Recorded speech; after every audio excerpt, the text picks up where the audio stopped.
दो लड़कियां एक दूसरे की बहुत अच्छी दोस्त होती हैं। एक दूसरे के सुख में दुख में हर जगह वो काम आती थीं। दोनों ही लड़कियां कॉल गर्ल का काम करती थीं। जब जब उन्हें कहीं बुलाया जाता था तो वो उस बुलावे पर जाती थीं और ग्राहक की सेवा किया करती थीं। एक दिन एक लड़की को बुलाया जाता है क्योंकि वो लड़की हमेशा ही उस ग्राहक के पास जाती थी, लेकिन उस दिन उसकी तबीयत ख़राब होती है, वो परेशान होती है। तब अपनी सहेली से कहती है कि आज मैं अपने ग्राहक के पास नहीं जा सकती हूँ, इसलिए मेरी जगह वहाँ तुम्हें जाना पड़ेगा। तुम वहाँ जाना, उसकी अच्छी से सेवा करना, किसी भी तरह की कोई शिकायत नहीं मिलनी चाहिए। बात क्योंकि सहेली की थी तो इसलिए सहेली ने इस मामले को बड़ी गंभीरता से लिया। वो वहाँ जाती है, वहाँ जाने के बाद जो सेवा करती है उसके बदले में उसे अच्छी खासी रकम मिलती है। उसे इस बात का बिल्कुल भी अंदाज़ा नहीं था कि जिस काम के लिए वो आई है उसके लिए उसको ज़्यादा पैसे मिल रहे हैं। इसलिए फिर उसने उसकी ऐसी सेवा की कि अपनी ही सहेली का पत्ता साफ़ कर दिया। जब अपनी ही सहेली का पत्ता वो साफ़ कर देती है तो इन दोनों में इस बात को लेकर कहासुनी हो जाती है। कहासुनी में कुछ ज़्यादा ही विवाद हो जाता है और दोनों आपस में लड़ बैठती हैं। जो एक दूसरे पर जान छिड़कती थी, एक दूसरे की बड़ी मदद करती थी, वो एक दूसरे की दुश्मन बन बैठती हैं। और यहीं से ही एक नई कहानी का जन्म होता है। ऐसी कहानी जहाँ जहाँ तक जिस इलाके तक ये कहानी सुनी गई थी, लोगों को यकीन नहीं हो रहा था कि ऐसा भी हो सकता है।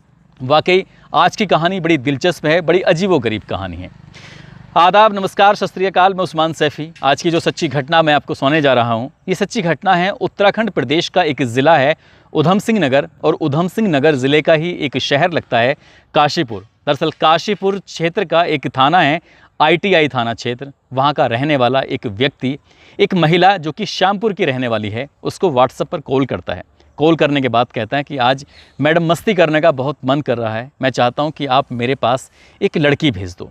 जब लड़की की डिमांड की जाती है, एक कॉल गर्ल की डिमांड की जाती है, तो उसको लेकर वो महिला पहले तो उसकी तस्दीक करती है कि ये जो व्यक्ति है सही भी है या फिर वैसे ही है। उसने कहा कि तुम्हें कुछ पैसे एडवांस भी देने पड़ेंगे। बात जब एडवांस के पैसों की आती है तो वो लड़का कहता है मुझे कोई दिक्कत नहीं, कोई ऐतराज़ नहीं है, लेकिन पैसे मैं तभी दूंगा जब मुझे दिखाओगे कि आप किस तरह की लड़की भेजना चाहती हो।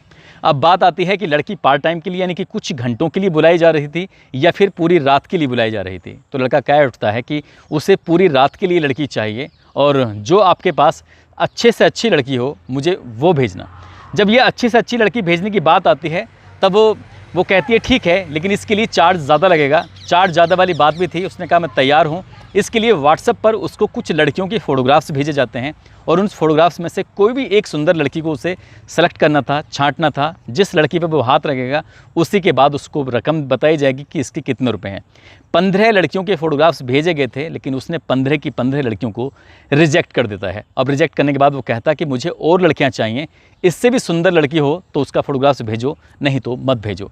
अब उसमें से कुछ और लड़कियों के फ़ोटोग्राफ्स भेजे जाते हैं, या 4 या 5 के आसपास, लेकिन उन 4-5 में से उसको एक लड़की पसंद आती है। उसके बाद वो कहता है कि ये मुझे लड़की पसंद है। अब जो रकम तय हुई थी, रकम तय के बाद आधी धनराशि उसको एडवांस में देनी थी और वो इस बात को लेकर तैयार हो जाता है। महिला को दिए गए फ़ोन पे या पेटीएम वगैरह पर उसने उसकी आधी रकम दे देता है। उसके बाद एक रास्ता बताया जाता है, एक जगह बताई जाती है कि आपको फला जगह उस होटल में इस नंबर पर पहुंचना है। और बताए हुए रास्ते के हिसाब से ही जो महिला थी उसकी या कॉल गर्ल थी वो उस रास्ते पर पहुंच जाती है। शाम के जैसे ही रात के लगभग 7 या 8 बजे के आसपास का वक्त था, तयशुदा टाइम में वो लड़की पहुंच जाती है और जैसे ही दरवाज़ा खोल के देखती है तो दरवाज़ा खोलते ही लाइट जलाती है। लाइट जलाने के बाद देखती है कि सामने बेड पर कोई और नहीं बल्कि उसी का पति लेटा हुआ है, जिसका नाम आलोक शर्मा होता है।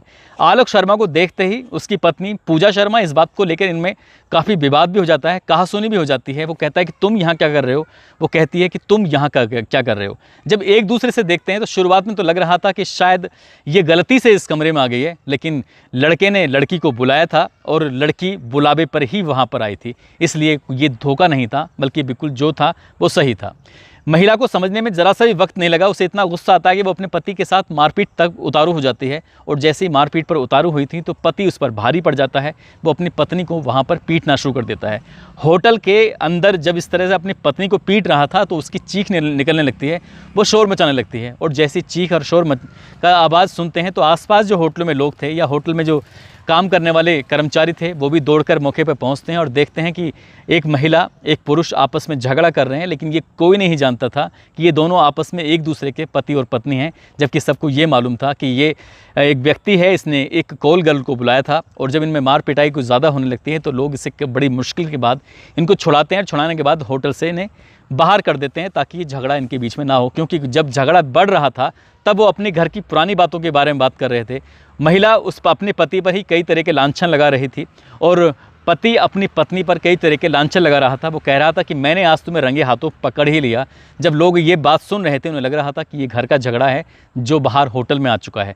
जब उन्हें होटल से बाहर निकाला जाता है तो लड़ते लड़ते वो सड़क पर पहुंच जाते हैं और देखते ही देखते सड़क पर बहुत सारे लोगों का जमघट लग जाता है। तभी पुलिस भी मौके पर आ जाती है और पुलिस ने इस महिला को, जिसका नाम पूजा शर्मा होता है, उसके पति यानी कि आलोक शर्मा होता है, इन दोनों को हिरासत में लिया जाता है और सीधे इन्हें थाने लेके पहुंचते हैं। ITI थाने ले जाने के बाद जब इनसे बातचीत करने की कोशिश कर रहे थे तब लड़का कहता है कि इस लड़की से उसके परिवार की सहमति के बाद शादी हुई थी, लेकिन शादी के बाद से ही ये ज़्यादातर अपने मायके में रहने लगती है और जब मायके में रहती थी तो मेरे परिवार वाले, घर वाले ज़्यादा परेशान रहने लगते थे। कुछ लोगों से मुझे पता चला था कि तुम्हारी बीवी गलत काम करती है, धंधा करती है, और जब उसे ये पता चला था तो जिसे यकीन नहीं हुआ। उसने अपनी पत्नी से जब ये बात पूछी थी तो पत्नी ने बेवजह लड़ाई करना शुरू कर दिया, झगड़ा करना शुरू कर दिया, और जब झगड़ा होता है तो इसी बात को लेकर इन दोनों के बीच में लगातार विवाद होने लगता है। 2-3 साल पहले शादी हुई थी, लेकिन शादी ज़्यादा दिन टिक नहीं पाती। कुछ ही दिनों में, कुछ ही महीनों में ये शादी टूटने की कगार पर जाती है और महिला ज़्यादातर वक्त अपने मायके में रहने लगती है और उसे ससुराल वालों से कोई ज़्यादा मतलब भी नहीं होता है। अब इसी बात को देखते हुए पति अपनी पत्नी को लेकर ज़्यादा परेशान होता है। रिश्तेदारों से, दोस्तों से, सभी तरह से मदद मांगता है, लेकिन कहीं से कोई मदद नहीं मिलती। एक दिन ऐसे ही बाज़ार जा रहा था और बाज़ार जाते हुए उसको एक महिला मिलती है और वो महिला कोई और नहीं थी, वो उसी की पत्नी की सबसे ख़ास दोस्त होती है। जैसे उसके सामने टकराता है वो बताती है कि तुम्हारी जो पत्नी है वो श्यामपुर की एक महिला के साथ धंधे वाला काम करती है, वो एक सेक्स रैकेट का एक हिस्सा है, एक सदस्य है। वो इस बात को जब सुनता है तो पति कहता है कि मुझे इस बात पर बिल्कुल भी यकीन नहीं है, भरोसा नहीं है, जो तुम कह रही हो ये बिल्कुल भी सच हो ही नहीं सकता। लेकिन वो महिला थी, वो जानती थी, क्योंकि दोनों एक दूसरे की बहुत अच्छी दोस्त थी। कभी कभी एक दूसरे की जगह वो अपने कस्टमर के पास पहुंच जाया करती थी और शायद इसीलिए उसने बड़ी पुख्ता जानकारी दी थी। उसने कहा कि मैं कैसे यकीन कर लूँ। तब उसने एक श्यामपुर की एक महिला होती है उसका भी वो नंबर देती है और जब उसका नंबर देती है तो कुछ दिन जब बीत जाते हैं उसके बाद वो इत्मीनान से, आराम से बैठकर तसल्ली से उस महिला को फ़ोन करता है और कहता है कि मुझे एक कॉल गर्ल चाहिए, मैं उसके साथ कुछ वक्त बिताना चाहता हूँ। ये उसकी प्लानिंग का हिस्सा था, इसलिए वो सामने जो दलाल महिला थी वो इस बात को समझ ही नहीं पाई, क्योंकि उसके साथ जो होने वाला था, क्योंकि उसको वही लड़की चाहिए थी जो उसकी पत्नी थी। पहले जो 15 फ़ोटोग्राफ्स भेजे गए थे तो उसने उसको रिजेक्ट कर दिया। बाद में जो 4-5 और फ़ोटोग्राफ्स भेजे गए थे उसमें उसकी पत्नी भी शामिल थी, क्योंकि वो ज़्यादा देखने में सुंदर थी, अच्छी थी और शायद ये काम जो करती थी वो शादी से पहले भी करती थी। इसलिए वो अपनी पत्नी को रंगे हाथों पकड़ना चाहता था और उसने पत्नी को जो अपनी बताए गए होटल में, बताए गए कमरे में बुलाया तो दोनों के बीच में विवाद हो जाता है। पुलिस ने जब ये पूरी कहानी सुनी तो पुलिस भी अपना सर पकड़कर ज़मीन पर बैठ जाती है, वो भी सोचने पर मजबूर हो जाती है। बात यही नहीं थमती है, पुलिस वाले मौके पर मौजूद होते हैं और पत्नी अपने पति को सबके सामने पीटना शुरू कर देती है। वो कहती है कि इसका कई महिलाओं के साथ अवैध संबंध है, ये दहेज की मांग करता है, और जबकि पति ये कह रहा था कि मैंने इसको रंगे हाथों पकड़ा है।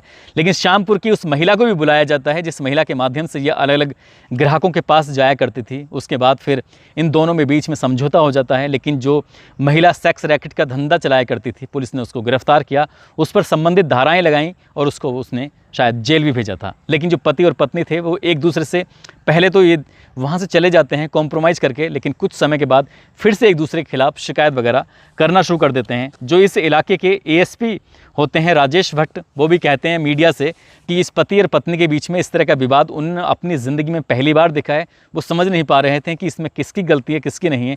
इस मामले की जांच पड़ताल भी की जाएगी। आगे जांच पड़ताल के बाद होता क्या है ये तो खैर मीडिया में नहीं आया था, लेकिन जैसे ये कहानी सोशल मीडिया पर, अखबारों के माध्यम से ये वायरल होती है, जहाँ जहाँ तक ये कहानी पहुँच रही थी, लोगों को यकीन नहीं हो रहा था कि जिस महिला को, जिस कॉल गर्ल को बुलाया जा रहा था वो जानबूझकर बुलाया जा रहा था और उस महिला को पता नहीं था कि आज सामने ग्राहक के रूप में कोई और नहीं होगा बल्कि उसका खुद का पति होगा। और इसी बात को लेते हुए, क्योंकि इसमें एक बात और भी आई थी कि महिला अपने पति से छुटकारा चाहती थी, लेकिन पति बिल्कुल भी छुटकारा देना चाहता ही नहीं था। शायद तलाक ना होने की वजह से ही इनमें लगातार विवाद भी बढ़ रहा था। दोस्तों, इस पूरे घटनाक्रम को सुनाने का उद्देश्य किसी को परेशान करना नहीं है, किसी का दिल दुखाना नहीं है, बल्कि आपको जागरूक करना है, आपको सचेत करना है। आप जहाँ भी रहें अपना ख्याल रखें, सुरक्षित रहें। जय हिंद, जय भारत।